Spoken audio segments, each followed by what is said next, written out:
Coming up next, 3 Pennsylvania police officers killed. The latest information and reaction. This kind of violence isn't okay. We need to do better as a society. Plus, people in our area speak out on political violence after Charlie Kirk's murder. And a new poll shows alcohol use is down. But what about in college towns like State College? The Center County Report starts now.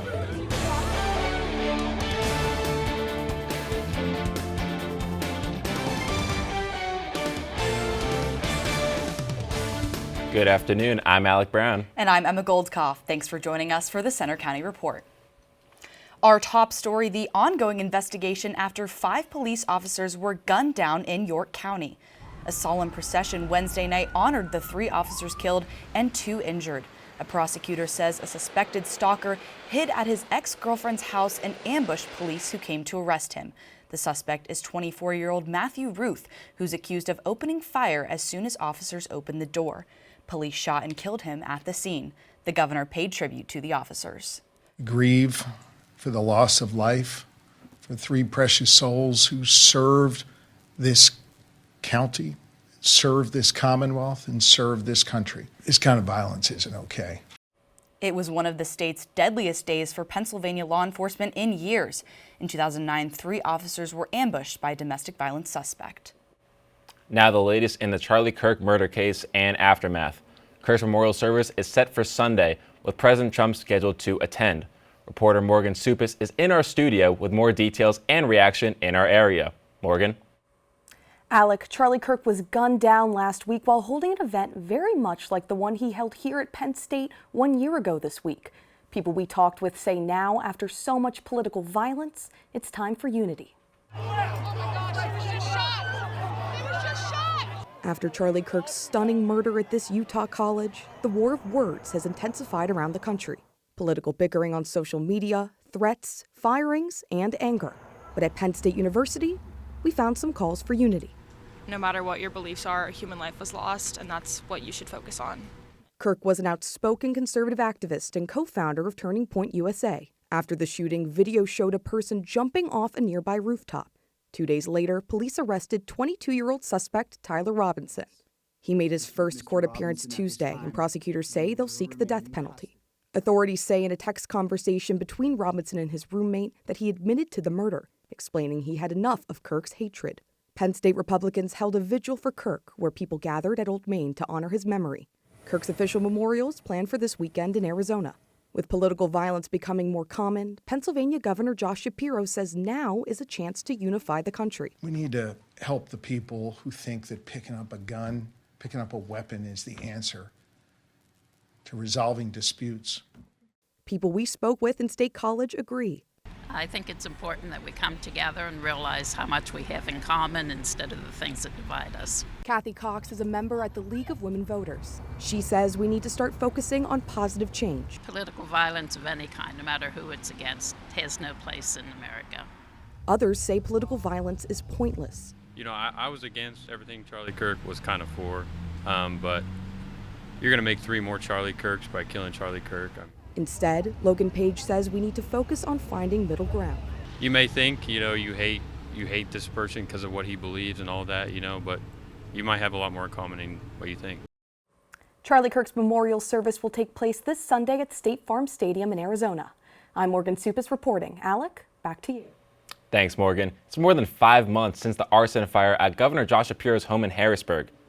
Now the Spotlight PA is reporting over $6 million in taxpayer money has been spent on the project to restore the damaged mansion. But according to Spotlight, almost a quarter of that money is publicly unaccounted for in terms of what it's been spent on. A governor spokesman told Spotlight the work is being done with a focus on saving taxpayer dollars. The FBI says a man accused of ramming a car into an FBI security gate in Pittsburgh and covering it in an American flag said he did it to make a statement. Donald Henson was captured 7 hours after fleeing the crash. The 46-year-old from Penn Hills is charged with assault with a deadly weapon and damaging government property. He's in custody until a court hearing next Tuesday.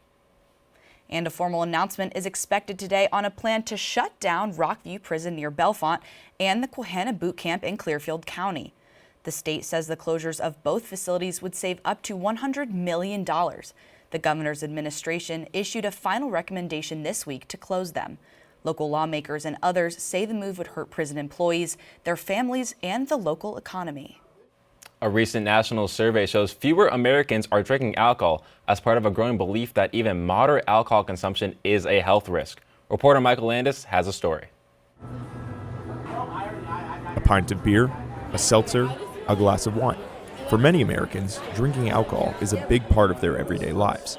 But times are changing. A new Gallup poll shows a record high percentage of U.S. adults, 53%, now say even moderate drinking is bad for their health. That's up from 28% in 2015. But what about college towns like State College? One bar manager from Bill Pickle's Tavern told us she's starting to notice a trend and has an idea where it might be coming from. We offer more than just the alcohol side of things. We also do mocktails and we, offer some NA beers. So for those people that aren't necessarily looking for the alcohol consumption but still want the social aspect to it, there's more product offerings nowadays. Among Americans who do drink, consumption patterns have changed drastically, with an historic low 24% saying they had a drink in the past 24 hours, while 40% say it's been more than a week since they've had any alcohol, the highest percentage since 2000. Here in State College, it's a similar trend. Yeah, I think the culture has shifted a little more. People are looking to have balance in their lives, and waking up hungover on Saturday and Sundays kind of sucks if you're doing it every single weekend. Especially when you're working full time, you realize how much you take those days off for granted. The new doubt about alcohol's benefits is largely driven by young adults, the age group that most likely to believe drinking 1 or 2 drinks a day can cause health hazards. But the poll shows even older adults are also now increasingly likely to think moderate drinking carries risks. In State College, I'm Michael Landis for the Center County Report. The federal government is updating new dietary guidelines, including those around alcohol. Penn State University is facing strong criticism from the community after voting to wind down operations and then close its Central PA-based public broadcasting TV and radio station. Reporter Danielle Dempsey has more. Penn State-owned WPSU provides public media to 500,000 households across central Pennsylvania. For the past 60 years, its radio and TV station have helped connect the university with the community. Now, the end may be coming soon, as Penn State plans to shut down the stations. Patty Satalia worked there for 30 years. I was heartbroken. And I remain hopeful that there's a solution, because I feel like the board made the decision hastily without public input. Amid budget challenges, Penn State proposed offloading WPSU to a Philadelphia public broadcasting station. The Board of Trustees rejected that plan, which would have cost the university $17 million over 5 years. Instead, the board now plans to close WPSU by next summer. Community members gathered at a recent meeting, hoping to express their concerns. Others are showing their support for the PBS station through online petitions. One already has over 4,000 signatures and counting. Matt Sheridan started his journey with WPSU as a student intern and has worked his way up to his current role as Operations and Technology Director. Yeah, we're part of the community. The community supports us, and we support the community. A 60-year tradition that may end soon, but not before a lot of thank yous. We are so very thankful for all of the outpouring of support around WPSU and just letting people know what WPSU means to them. In State College, I'm Danielle Dempsey for the Center County Report. Penn State leaders say they'll meet with WPSU employees to discuss next steps ahead of the station's closure. The university is also facing backlash over a trustees' vote to give President Neely Bendapudi a big raise. Her base annual salary will increase from $950,000 to $1.4 million. She'll also get a 3.5% increase each year and other incentives. The board extended her contract through 2032. Center County is mourning the loss of a well-known and respected community member. Mimi Barash-Coopersmith died on Sunday. She owned an ad agency, served as the first woman chair of Penn State's Board of Trustees, and founded Town and Gown magazine. She was 92 years old. A new facility to help the local community is officially up and running in State College.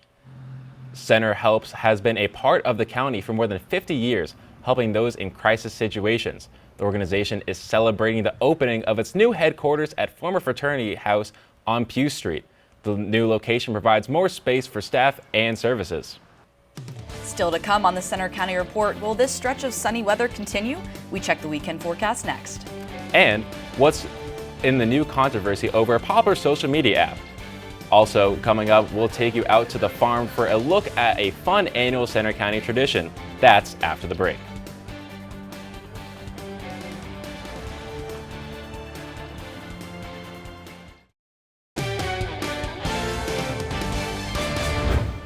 The school year is back in full swing, but with stricter phone rules. 20 states have banned phones or tablets during the school day.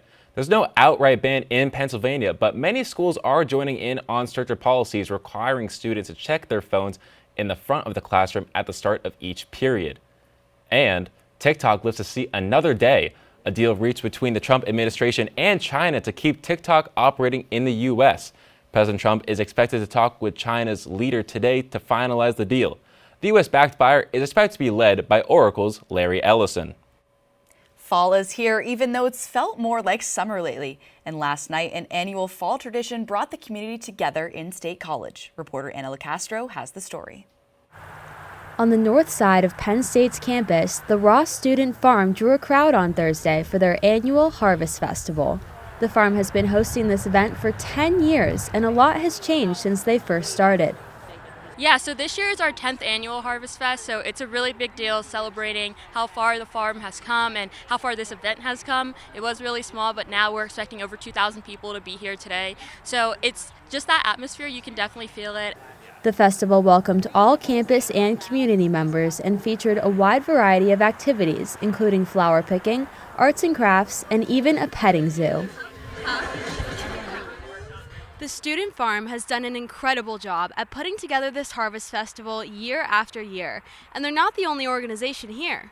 Many others take advantage of the Harvest Festival setting to spread their message. So we're student sustainability ambassadors. There's about 50 of us, and we work with peer education for students on campus and learning how to be more sustainable. The Harvest Festival also provided delicious food samples from a variety of local chefs and caterers, including housing and food services at Penn State, State College Area High School, and Paul's Provisions. No matter what your interests are, the Student Farm Harvest Festival has something for everyone. In State College, I'm Anna LaCastro for the Center County Report. And this year's fall harvest may be tough for local farmers because of the lack of rain. The new U.S. Drought Monitor report shows all of Center County as abnormally dry and parts of western PA in a moderate drought. Will that change in the coming days? Let's check the forecast with Luke Snyder.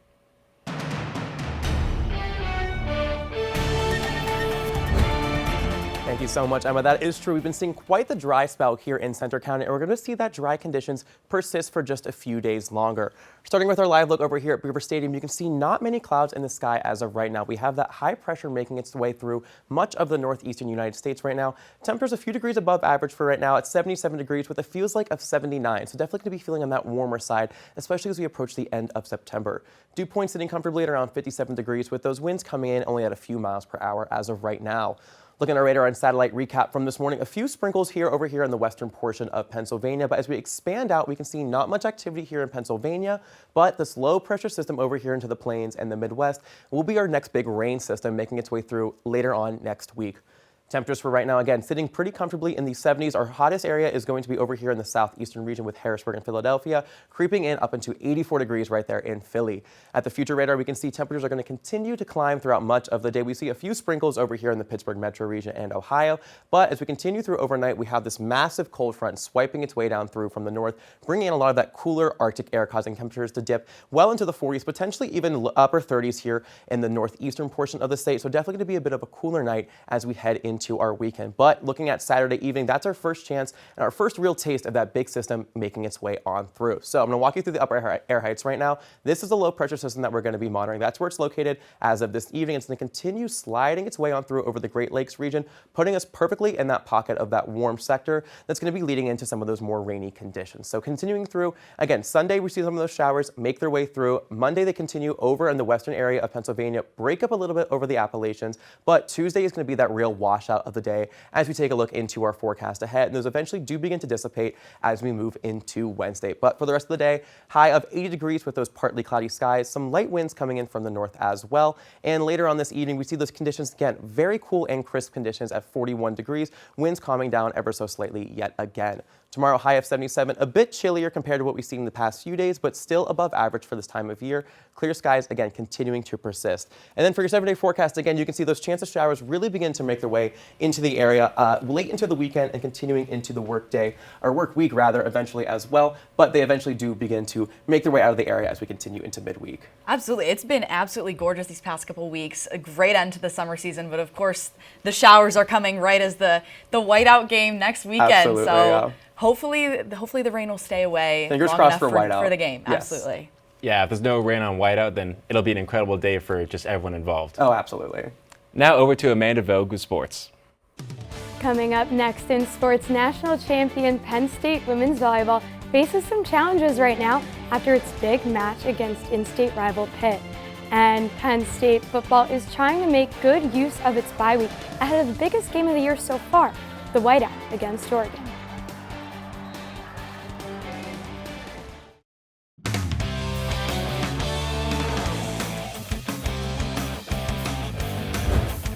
I'm Amanda Vogt with sports. To kick things off, Penn State women's soccer, ranked number 8 in the United Soccer Coaches Poll, will be back at Jeffrey Field on Sunday after a tough matchup against Nebraska. Last night was Pride Night as the whole team sported the same green Pride Appreciation shirt during warm-ups. The ladies brought the energy early for their second conference game of the season. Early in the first half, the Nittany Lions missed an opportunity when Nebraska goalkeeper Cece Villa deflected the shot attempt from Caitlin McBean. Later, Amelia White missed wide right and failed to put the Nittany Lions on the board. Finally, Penn State put one in the net when Caitlin McBean sniped one through the gap. Nebraska went on to score in the final seconds, and the game ended in a 1-1 tie. Penn State moves to 5-2-1 on the year. Now, Penn State football started its season with 3 non-conference opponents, allowing the team to test depth and new schemes. But even with this bye week, all eyes are on the whiteout and the number 6 Oregon Ducks. Let's take a closer look.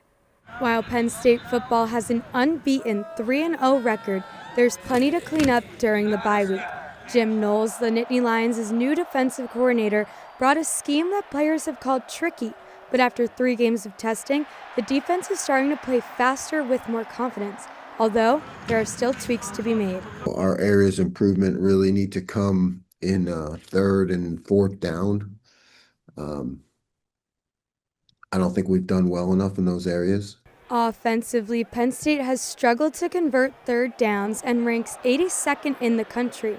There's been some frustration with slower starts against FIU and Villanova. Despite the struggles, John Sauber, who's covered the team for 5 years, believes a strong performance against Oregon would erase some of those worries. I think that there's a decent chance that we look back at these first 3 weeks and it's more of a blip on the radar than it is anything else, and that this team comes out against Oregon, plays really well. The 3 transfer wide receivers are still building chemistry with quarterback Drew Aller, and James Franklin said there's still work to do. I think each one of them has had, a game or games where they've shown what they really can do. Our job is to help them continue in each week to get better. Penn State focused a lot on those 3rd down situations on both sides of the ball in practice this week. Oregon ranks number 5 in the country with a conversion rate of over 60%. It'll be Penn State's toughest test to date during the whiteout, but this bye week is pivotal to find solutions to these struggles. And now to high school football, where there are some top matchups across District 6 tonight. At Memorial Field, State High is hosting Chambersburg, which is looking to snap a 2-game losing streak. The Little Lions are 3-1. Penns Valley is still looking for its first win of the season as Bellefonte comes to town at 7 p.m. And fresh off a 39-0 victory last week, Phillipsburg Osceola hits the road to Bald Eagle. Penn State volleyball is back at Rec Hall tonight, trying to rebound from a bitter loss to an in-state rival. 5th-ranked Pitt was in town this week, riding a 7-match winning streak, and that continued with a 3-1 win over the Nittany Lions. Star player Olivia Babcock led the attack for Pitt with 16 kills. Penn State managed to cut Pitt's lead by winning the 3rd set, but it wasn't enough. This loss puts the Nittany Lions at 4-4 on the season. They play Princeton tonight to kick off the Penn State Classic. Penn State Athletics has introduced a new Fast Pass system for football student ticket holders, and so far, it's going well. Students can pick up wristbands the day before for a quicker stadium entry on game day. The new system features Fast Pass lanes at the student section entrance. Those we talked with say it's helped with traffic flow, and athletics has called it a success. Fast Pass wristbands for the whiteout are available at Gate A next Friday between 11 a.m. and 6 p.m. Now it's going to be an exciting week in sports leading up to that whiteout, but that's certainly going to draw the most buzz around this campus next week. Well, I mean, how can you not be excited for that matchup? Penn State, Oregon, two big teams. I just don't want to wait a week for it. Absolutely, and good luck to women's volleyball tonight. Sports, Amanda, thank you so much. Coming up next, homecoming season is here. We'll take a look at State College High School's celebration last night. That's after the break. Fall traditions are underway around the area, and in State College, it's homecoming weekend. Events kicked off with the homecoming parade last night. The band, floats, and people made their way from the high school to downtown on a night that felt like summer. The parade had a student-selected theme of Write Your Script in 25-26. And of course, the homecoming football game kicks off tonight at Memorial Field. That's all for today's newscast. We hope you'll join us Tuesday for our next local news update. But you can follow us anytime for breaking news on our Center County Report X. And you can see our stories on our Facebook page, Instagram, YouTube, and our website. Have a good weekend.